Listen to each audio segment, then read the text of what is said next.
Hi guys, how's it going?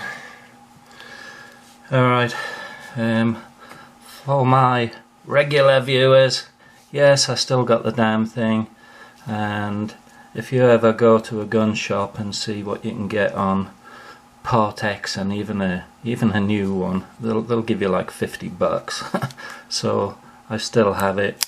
It's thrown in the back of my gun cupboard, and I haven't brought it out at all, except for I started thinking about the locking mechanism on the hammer, as these locks are appearing on more revolvers, which I don't think is a good thing, but there you go. I think it's just a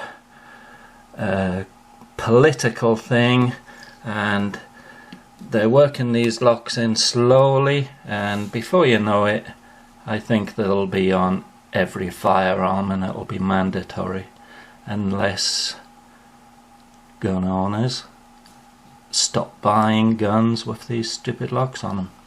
And I say stupid, and I'll show you why. Okay, so let's see what this lock does.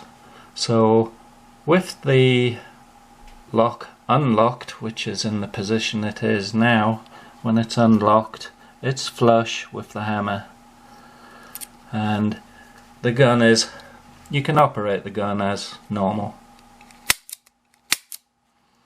Now when you engage the lock, pop the key in. It's a little hex shape with a hollow end.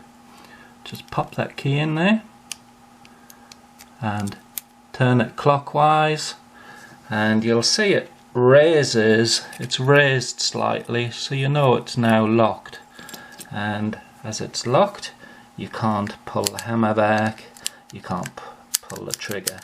Although there is some movement in the hammer there, I don't expect it's enough to actually get the fire pin operating there. Although I'm not 100% sure, but I guess it doesn't, otherwise it would be a major flaw. Okay, so we're locked there. Okay, now I made something earlier that will unlock this should you lose your key. Now let's see what it is. I'll just bring in my little truck. Here we go, and there's a little tool I made out of a paper clip. Okay, let's back the truck out of here, and okay, it's just a opened up paper clip and flattened the end of it, and just push it down the side of there, and there you go, it's unlocked, and we can shoot the gun, fire a few rounds off, no problem at all. And if I put the little paper clip back in there, I can lock it back up, and if I was somebody who shouldn't be using the gun, it's locked back up and put back in the drawer or wherever it was, and nobody's any the wiser. Now to me I don't think that's a very effective security lock. Okay, and anyway, if you ever do lock your gun and lose your key, don't worry, you and anybody else in the world can go on eBay and go buy a bunch, and that also includes your kids. Don't think kids are stupid, they're not. They could be getting keys delivered to their friends' houses or whatever. Right, so to me, what is the point of a lock that you can open easily with a paper clip? And there's the rest of the paper clip that I used, and there you go, there's the rest of the paper clip. Didn't even need a full paper clip, and totally get past this lock as quick as the key, pretty much, as quick as the key. Now in Taurus's handbook, it clearly states that the engagement of the mechanism can only be done utilizing a special key that fits the activation pin. Well, we've just seen that that's not true. As a paperclip, unless a paperclip is also utilizing a special key. Okay, and under the warning, they give a warning there: no safety or security mechanism, however positive or well designed, should be totally trusted. So they're telling you you can't totally trust it. Like all mechanical devices, the safety or security system is subject to breakage and malfunction, and can be adversely affected by wear. So it's okay as long as you don't use the gun. Abuse, dirt, corrosion, blah blah blah. So they're telling you not to trust it. So what is the point of it? I wish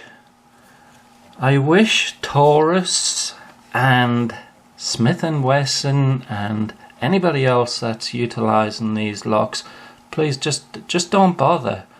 They're not worth, I mean, the manufacturing involved in that, it's kind of intricate. It's I may take one of these apart and show you the insides of how it works.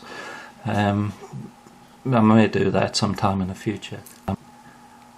So like any lock, this lock has moving parts, and even in Taurus's literature there, they say not to be relied on because they can fail, and they can fail.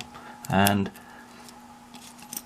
my guess is when you see these types of locks on guns getting older, and the gun's getting older, you'll see a massive increase in faulty locks, and nobody wants to hear that horrible bump in the night and a couple of masked guys come running in your bedroom and you grab your revolver and you can't even pull the trigger because your lock's jammed up. I mean, that's the worst scenario, I guess, but possible. Far better to put a different locking mechanism on your gun if you want to. If you're hell-bent on locking it up in this sort of manner, then just get an ordinary lock and put it through there. There you go. Nobody's using that gun. Be impossible to use unless they take the lock off.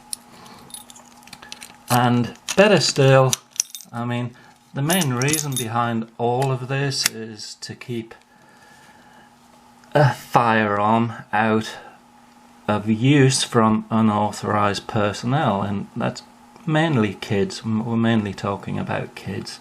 Now, a kid can lock and unlock that as easy as I did. So, a better thing, and I know many of you responsible gun owners teach your kids about proper handling and security of firearms, and that is the best thing. Teach your kids about guns, proper use and handling and safety of firearms, and steer away from these nanny state locks, because before you know it, it'll become the norm, it'll become mandatory, and who knows what the next stage in locked firearms is going to be.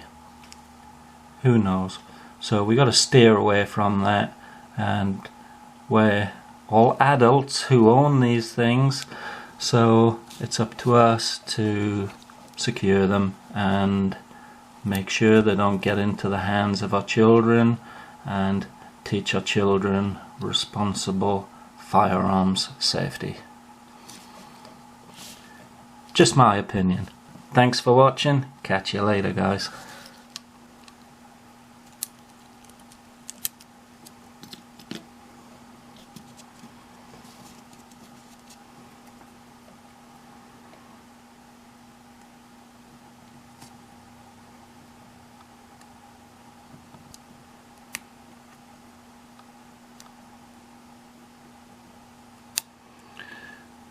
Unlocked and locked, unlocked and locked. Catch you later, guys.